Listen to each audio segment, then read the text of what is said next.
They have told you a lie so often that you began to repeat it in your sleep, that you were made by your parents, made by society, made by history, by blood, by fate, by God.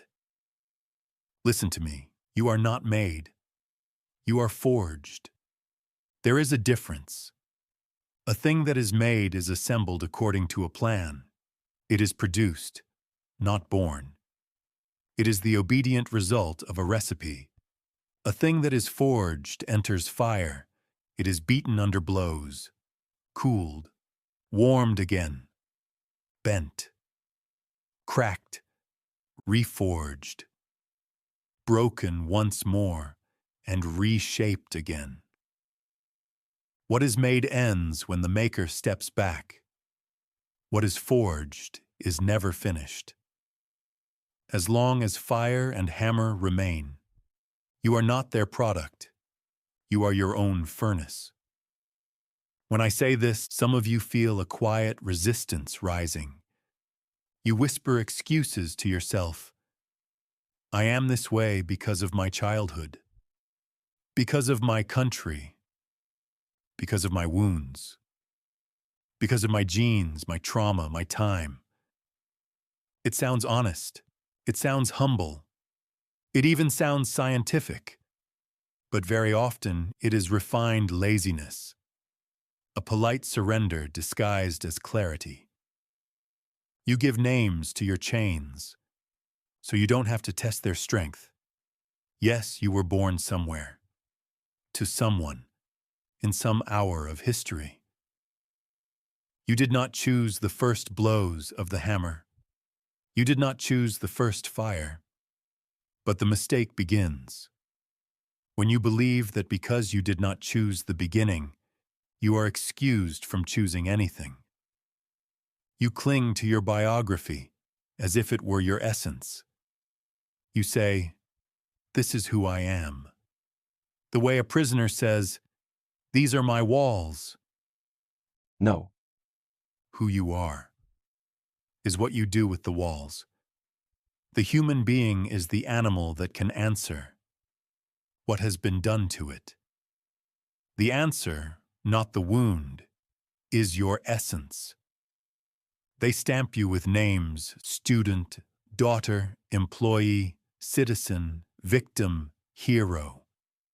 These are surface marks on the metal. And you? You take the stamp and say, "This is my soul." You become less than your own reflection. Hear me. Your name is not your limit. Your story so far is not your destiny. You are not the finished statue. You are the one holding the chisel. Look around you. Your age worships comfort, but it worships excuses even more. There is an industry of explanations, designed to assure you that you are exactly as you must be. Every impulse, every weakness, every cowardice can be baptized with some respectable title, personality, style, attachment, type, condition. What a delicious prison. They hand you a certificate saying, "You are this kind of person," and you cling to it as if it were freedom. It is easier to accept a diagnosis than to face a decision. But you are not a diagnosis. You are not a fixed type. You are the capacity to change type. To forge yourself is to accept something unbearable at first. You are responsible for what you become, not responsible for every blow you received, but responsible for what you do with them. Not responsible for the fire, but responsible for whether you step into it or run from it for the rest of your life. Most people prefer to be made. It is less painful. Tell me who I am. Tell me what I should want. Tell me what is possible for someone like me. This is the comfort of the herd, not to move, but to be moved. To be forged means the opposite. I will ask what I want from myself. I will test what is possible. I will risk being wrong about my own limits. Do you feel the difference? One path asks for obedience. The other demands everything. Imagine a blacksmith's workshop. Heat, smoke, the sharp smell of burning. Metal begins as something dull, stiff, unremarkable. It does not know its shape. The blacksmith places it into the fire until it glows red, as if the world's heart has entered it. Then come the blows. Strike after strike. Brutal, repetitive, cruel. If the metal could speak, it would scream, "Why are you doing this to me? Why is this so violent? Why can't I remain untouched?" You ask the same questions. Why this suffering? Why this chaos? Why this loneliness? Why this unfairness? You imagine that a meaningful life must be gentle, that a good existence is one with no hammer. But what becomes of metal? That never enters the fire? It remains raw, soft, easily broken, easily bent. You shout, "I want strength," and in the same breath, "Spare me every blow." Impossible. You want the sword and the untouched iron. You cannot have both. Life will beat you. The question is not whether, but how you answer. Some of you have already felt the hammer of betrayal, loss, illness, exile, humiliation. You say, "This ruined me." I say, "It revealed you."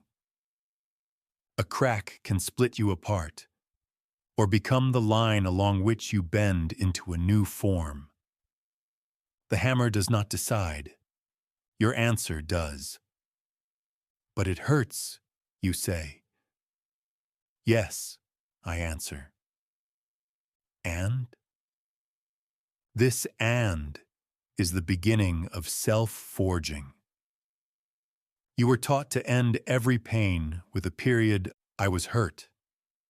I was abandoned. I was overlooked. I was afraid." Period. End of story. Self-forging begins. When you change the punctuation, "I was hurt, and I did not stay reduced. I was abandoned, and I learned dignity. I was overlooked, and I stopped waiting to be chosen. I was afraid, and I walked forward anyway." The same blows, a different metal. You cannot rewrite every chapter, but you can choose what continues from here. Self-forging is not optimism. It does not say, "Everything happens for a reason." That is a lullaby for the resigned. Self-forging says, "Not everything has a reason, but everything is material. Your losses, humiliations, mistakes, not sacred tragedies, but steel waiting to be melted. You cling to them because you fear who you might become without them if you were no longer. The one who was wronged. Who might you have to be? To forge yourself is to stop kissing your scars as if they were crowns. They are not crowns. They are reminders of blows survived. A crown is something you must still shape. What does it mean to forge myself today? You ask.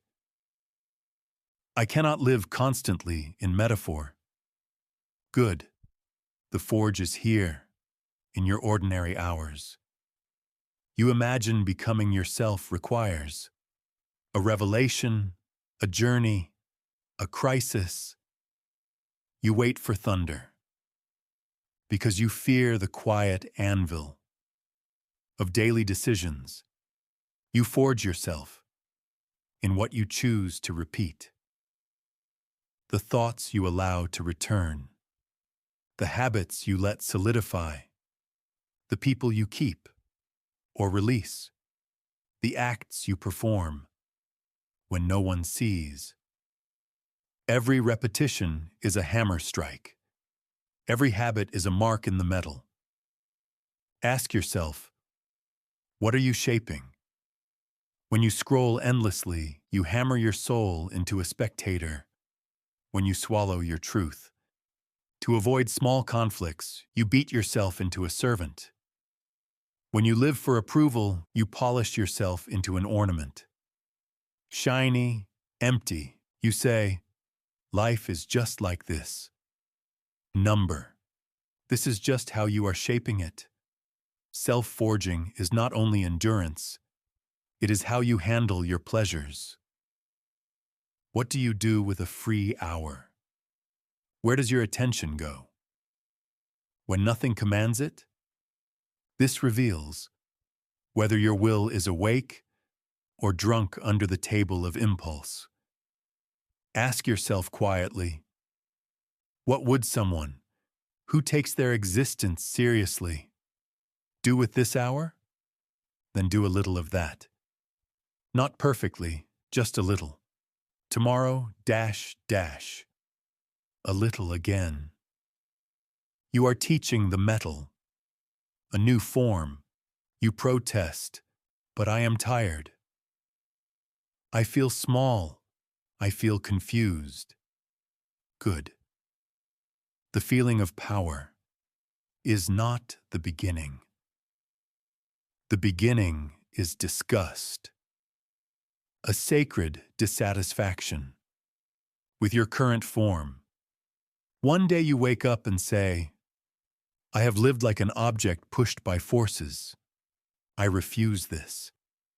That is the metal. Refusing to stay cold. Do not wait to feel like a hero. Begin by refusing to lie to yourself. Stop saying, I cannot, when you mean, I will not pay the price. Stop saying, I have no choice, when you mean, I dislike the alternatives.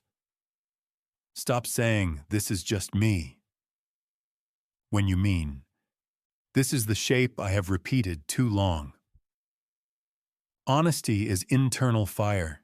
It burns excuses and hardens resolve.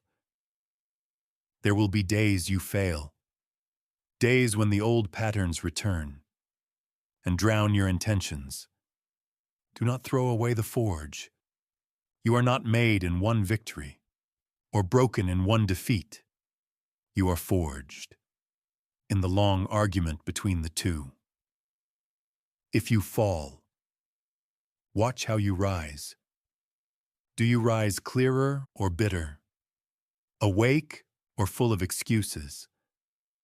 The fall is not the story. Your answer is. Now a question that may frighten you. Imagine a demon appears in your most private hour and says, this life you live now, every habit, every thought, every compromise, every courage, you will live again and again in the same sequence, without a single detail changed. Would you curse him? Or could you say, then I must live? In a way, I could one day affirm, even if it returned eternally, to forge yourself is to move toward that yes, not perfection, but intentionality. If the thought of repeating your days horrifies you, let it burn. That is the fire you need. You feel fear and hope mixing. Good. Tension bends metal. I am not here to soothe you. I am here to put a hammer in your hand. Stop waiting to be discovered. Discover yourself. Stop asking, who will make something of me? Ask, what am I willing to make of myself? Your story so far is only the first draft of your courage. You are not made. You have been given fire, blows, chances, time, and the terrible freedom to answer. Do not waste this. When you leave this moment, the world will look the same, but you will not move the same. In your next conversation, notice whether you speak as cold metal or forged metal. In your next decision, choose like someone who knows. They are a forge. Little by little, blow by blow, you will feel something new. A quiet, dangerous self-respect. Guard it. Build on it. Let it guide you. One day, if you are ruthless with lies and patient with fire, you may say, "They did many things to me. The world marked me, but in the end, I decided what I became." And then you will understand. You are not made. You forge yourself.